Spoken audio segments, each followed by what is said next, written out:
Pour ce qui est de l'élargissement, l'Europe est une grande et belle maison dans laquelle nous vivons ensemble. Il y a quelques années de cela maintenant, un membre de la famille a décidé de partir et on a bien du mal à ce qu'il quitte la maison.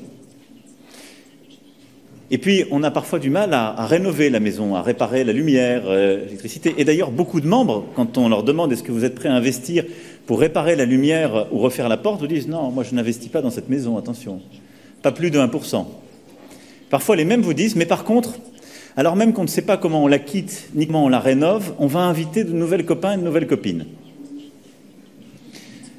J'ai appris de ma relation avec l'Allemagne qu'une forme de bon sens et de rigueur, en tout cas l'idée de faire les choses dans le bon ordre, ne pouvait pas être l'ennemi de l'efficacité.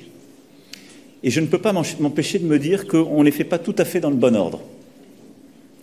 Donc, je salue le courage, la ténacité et les avancées qui ont été faites par les deux dirigeants d'Albanie et de Macédoine du Nord. Ils ont fait un très grand travail dans leur pays ces dernières années. Et je le reconnais, je veux qu'on envoie un signal positif. Le deuxième point, je suis convaincu, comme la chancelière, que cette région des Balkans occidentaux est totalement stratégique pour l'Europe et qu'il nous faut l'arrimer à l'Europe. Troisième point, je pense que nous avons encore des choses à finaliser avant d'ouvrir des négociations. Je pense qu'il nous faut réformer cette procédure, qui est aujourd'hui irréversible et non progressive. Elle n'est plus adaptée. Et on fait d'ailleurs des choses qui sont bizarres entre nous. Les gens ne savent pas, mais on octroie la liberté de visa, donc de circulation entre nos pays, avant même d'ouvrir la négociation. Nous avons avec l'Albanie la liberté de circulation sans visa, alors même qu'ils n'ont pas ouvert la négociation. Tous les autres, c'est bizarre comme type de relation. Donc il faut remettre là aussi les choses dans le bon ordre, parce qu'elles ne marchent pas tout à fait bien. Et utilisant cette liberté de visa, on a dans notre pays aujourd'hui en France des milliers et des milliers de gens qui demandent l'asile. Comment voulez-vous que j'explique à mes concitoyens? Le deuxième pays qui demande le plus l'asile en France, ce sont des gens qui viennent de l'Albanie, mais tout se passe tellement bien qu'on va ouvrir la négociation pour entrer dans l'Union européenne.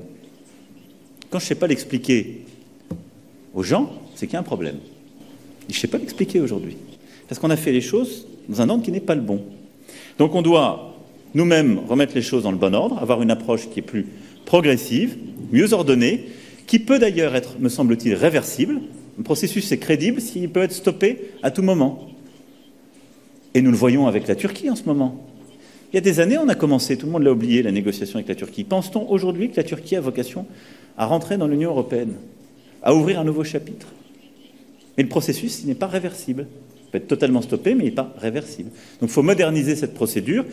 Et il y a quelques éléments à finir avec ces pays. Je pense donc au sujet migratoire. Je pense aussi aux quelques conditions qui sont demandées par la Commission. Donc voilà. Je partage la vision géopolitique avec la chancelière de ce caractère stratégique. J'ai la volonté d'envoyer un signal positif à ses dirigeants. Mais l'esprit de sérieux et toutes les discussions qu'on a par ailleurs me conduisent peut-être à dire cette fois-ci, c'est nous qui demandons un peu de temps pour le faire dans le bon ordre.